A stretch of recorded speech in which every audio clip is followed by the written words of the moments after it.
for holiday stuffing. I make stuffing all the year round, but holiday stuffing is a little bit different, and I'll go over those differences with you right now. So we start off with 1 cup of chicken stock. I'm making sure I don't have any of that chicken fall in. We just want the stock for this. All right, and I put this in my pan along with 1 stick of butter.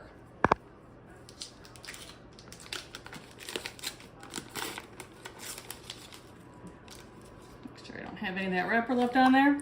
And we're gonna put it right on the stove top. And while that's heating up, I'm going to chop up some dried apples. Now you can get this right at the store if you'd like, or you can dry your own apples.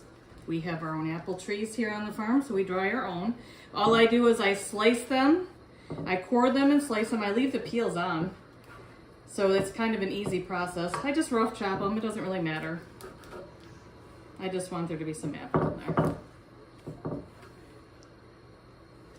The other addition that will be in here that makes it a little different, so this apple is a little different, that makes it into my holiday sausage, or I'm sorry, my holiday stuffing instead of holiday regular stuffing, is that I add breakfast sausage and dried cherries. Everything else is the same, and it's actually very similar in flavor, I hate to say it, to stovetop. But you know what? If a thing works. Our family loves stovetop stuffing, so this was my way of kind of recreating it, but from stuff we grow here on the farm. So if you see here, this is my stuffing mix. I grow this here. This is a combination of sage, onions, and celery that I have dehydrated and pulverized. So if you want to substitute that, I'll put up anywhere from 1/3 to 1/2 cup in my mix. Now, if you want to duplicate this at home, you can get dried sage and you can get dried minced onion. Dried celery, it might be the harder thing. Now, so what I recommend you do is whenever you get a bunch of celery, just chop the leafy ends off, hang it upside down in your basement. And to do that, you just take a rubber band and then a paper clip and find a nail or something, hang it upside down in your basement. In a week, you'll have dried celery. If you don't have the time, or if you're making this last minute, go ahead and chop up fresh, because we're reconstituting it anyhow. But it's really nice. Look how much we've already used this year and how much we plan to use over the holiday season. This will get us through this winter. There's nothing like drying your own fresh sage, though. It's fantastic. We do have a nice food dryer now, but drying things is not difficult. You can do the same thing that I said with the celery with everything. I would take my sage before I got my dehydrator. I would take my sage, wrap a rubber band on the top, paper clip, and I have a clothesline in the basement.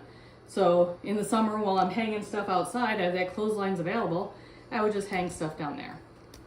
And then eventually I invested in a dehydrator. So you do what you can with what you have, and then when you have the money, you upgrade.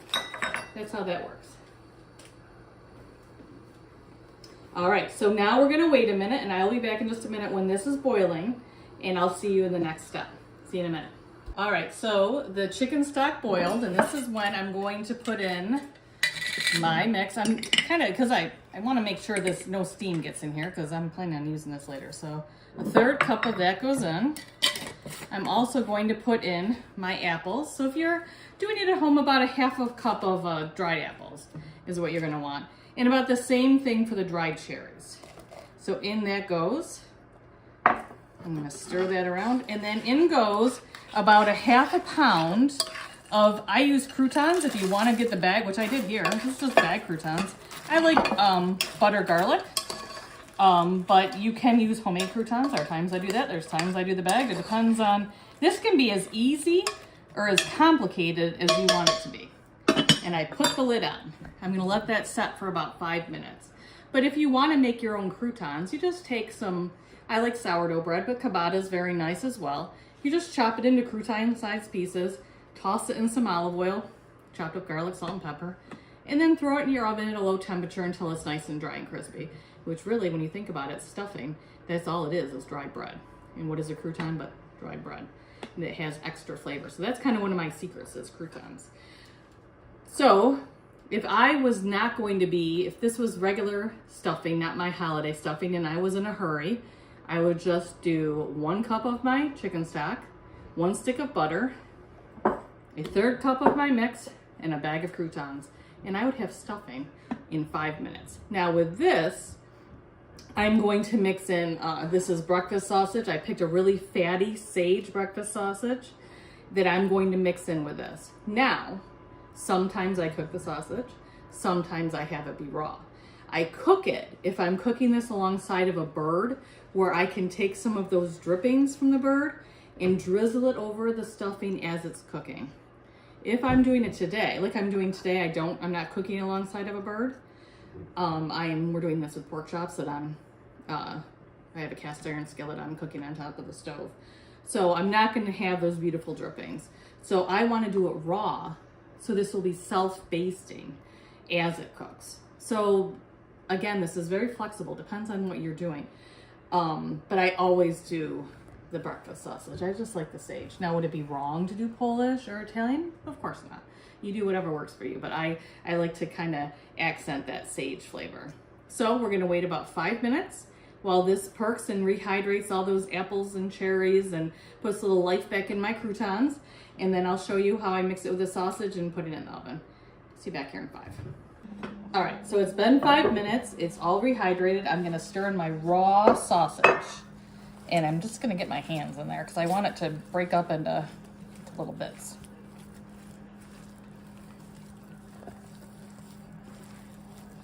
Now again, this is the difference between my holiday sausage and my holiday stuffing and my regular stuffing. So again, if I was doing regular stuffing, we would eat that right now as is. But that's not what we're doing. I'm not a really big fan of stuffing the bird, although that does help baste it.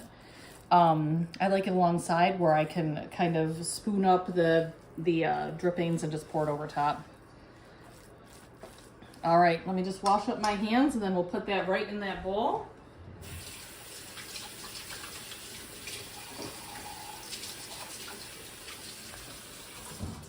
All right. So now I have a lidded bowl that this is going in. I want to take advantage of that moisture from the sausage, so I'm gonna put the lid on for the first 20 minutes. After that, I'm gonna take the lid off because I like a nice crispy crust. That's just how I do it. If you don't like the crispy crust, leave the lid on the whole time. Make sure I get all that.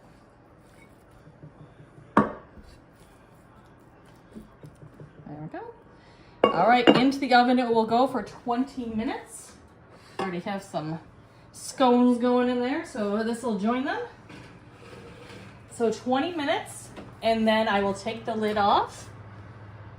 And then I will finish it for another 20 just to get that crispy top. And that, my friends, is how it is done.